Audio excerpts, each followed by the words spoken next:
সাংবাদিক বন্ধুগণ, আমরা সবাই জানি আজকে বাংলাদেশের সদ্য সাবেক রাষ্ট্রপতি তিনি তার দায়িত্ব থেকে পদত্যাগ করেছেন।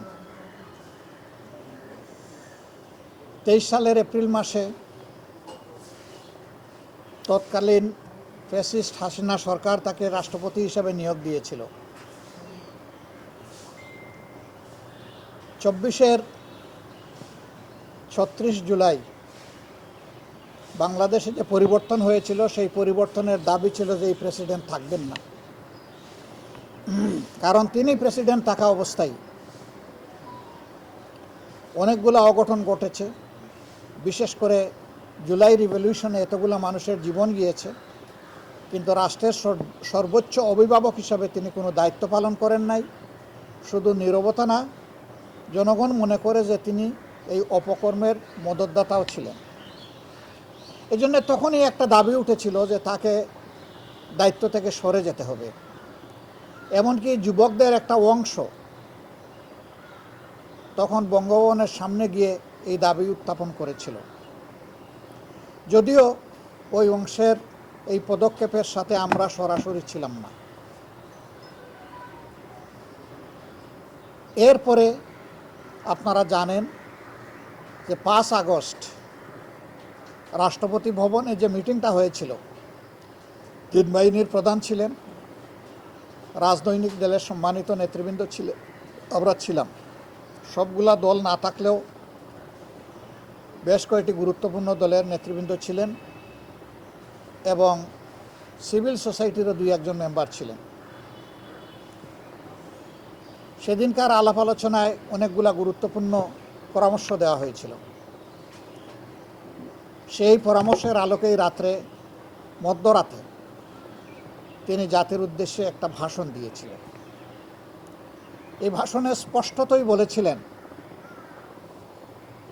শেখ হাসিনা তার কাছে পদত্যাগপত্র জমা দিয়েছেন এবং তিনি তা গ্রহণ করেছেন, মঞ্জুর করেছেন। কিন্তু আমরা অবাক হলাম। পরবর্তী বছর অর্থাৎ 25 সালের প্রথম ভাগে একটি জাতীয় দৈনিকের একজন সম্পাদকের সাথে তিনি কথা বলতে গিয়ে, সাক্ষাৎকার দিতে গিয়ে তিনি পুরো বিষয়টাকে অস্বীকার করলেন। পুরো উল্টা একটা ন্যারেটিভ তিনি নিয়ে আসলেন। তিনি বললেন যে তিনি কোনো পদত্যাগপত্র দেখেনি নাই।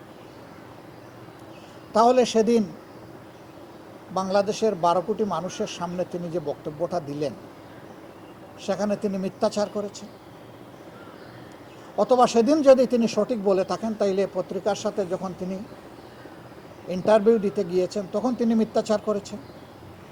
পরস্পর বিরোধী, সম্পূর্ণ পরস্পর বিরোধী দুইটা জিনিস তো সঠিক হতে পারে না। আমি সেই দিনই আমার প্রতিক্রিয়া ব্যক্ত করে বলেছিলাম যে দুইটার যে কোনো একটা মিথ্যা হবে। যদি একটাও মিথ্যা হয়, যে কোনো একটা, তাহলে প্রেসিডেন্ট তার শপথ ভঙ্গ করেছেন।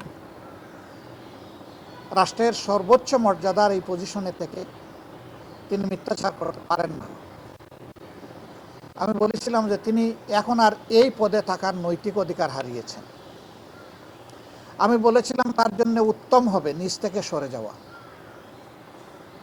তিনি যাননি। বর্তমান সরকারও তাকে সরায়নি, বরঞ্চ যে মানুষটা স্বৈরাচারের দূষর ছিলেন তাকে সরকার রেখে দিল এবং জোর করে তাকে দিয়েই জাতীয় সংসদের প্রথম অধিবেশনের উদ্বোধনী দিনে আমাদেরকে ভাষণ শোনানোর কসরত করা হলো। আমরা বিরোধী দল তার প্রতিবাদ করলাম। আমরা বললাম যে এমন কাউকে সংসদে ভাষণ দেওয়া ব্যবস্থা করা উচিত হবে না যিনি স্বৈরাচারের দূষর ছিলেন, যিনি গণহত্যার সাক্ষী নন, সহযোগী ছিলেন। কিন্তু সরকারি দল তাই করল।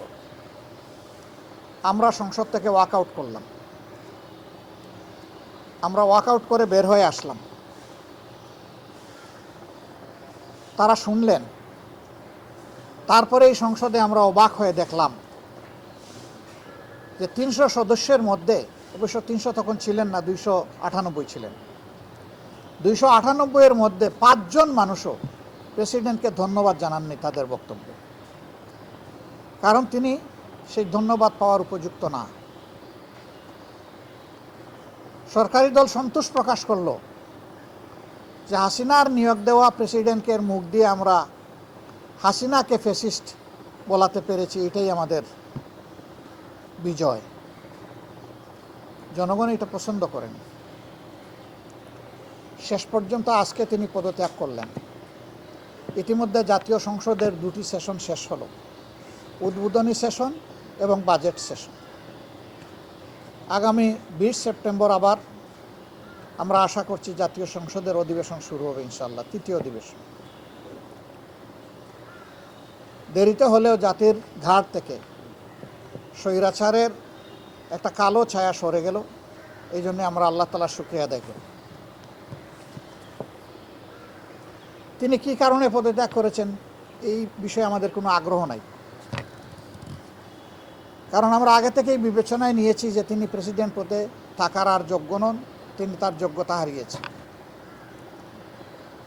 অস্থায়ী প্রেসিডেন্ট হিসাবে বাংলাদেশের সংবিধানের 54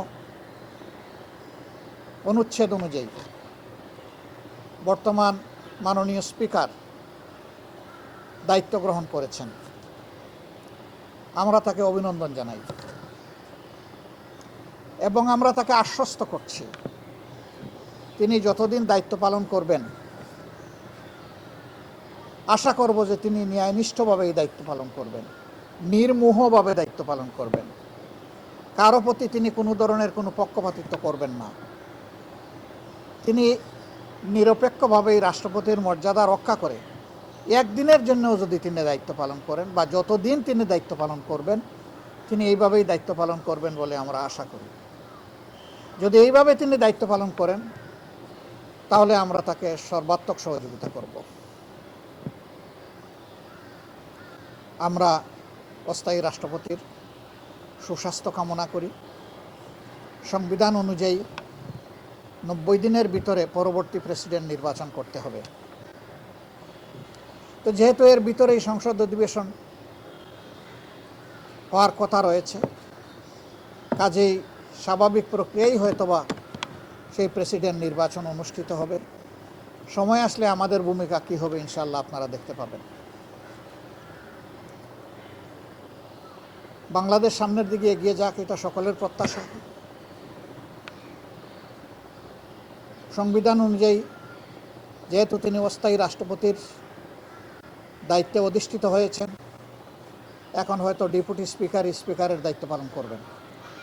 যত সময় মাননীয় অস্থায়ী রাষ্ট্রপতি তার দায়িত্ব পালন করবেন, তারা যখন স্পিকার হিসাবে শপথ নিয়েছেন অথবা ডেপুটি স্পিকার হিসাবে শপথ নিয়েছেন, একই সাথে এই শপথটা হয়ে গেছে অস্থায়ী রাষ্ট্রপতি হিসাবে স্পিকারের এবং স্পিকার হিসাবে ডেপুটি স্পিকারের।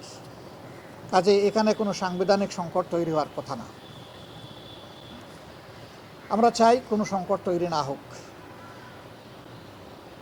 তবে জনগণের যে মৌলিক প্রত্যাশা যে একটা পরিবর্তনের বাংলাদেশ, এখনও বাংলাদেশের নবগঠিত পার্লামেন্ট সেদিকে পা বাড়ায়নি। আমরা অনবরত আমাদের চেষ্টা চালিয়ে যাচ্ছি, ভিতরে এবং বাইরে আমাদের এই চেষ্টা অব্যাহত থাকবে।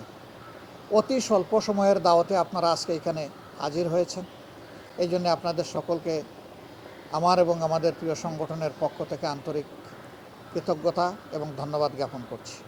সবাই ভালো থাকবেন, আমরা একসাথে এগিয়ে যাব ইনশাআল্লাহ। আসসালামু আলাইকুম ওয়া রাহমাতুল্লাহ।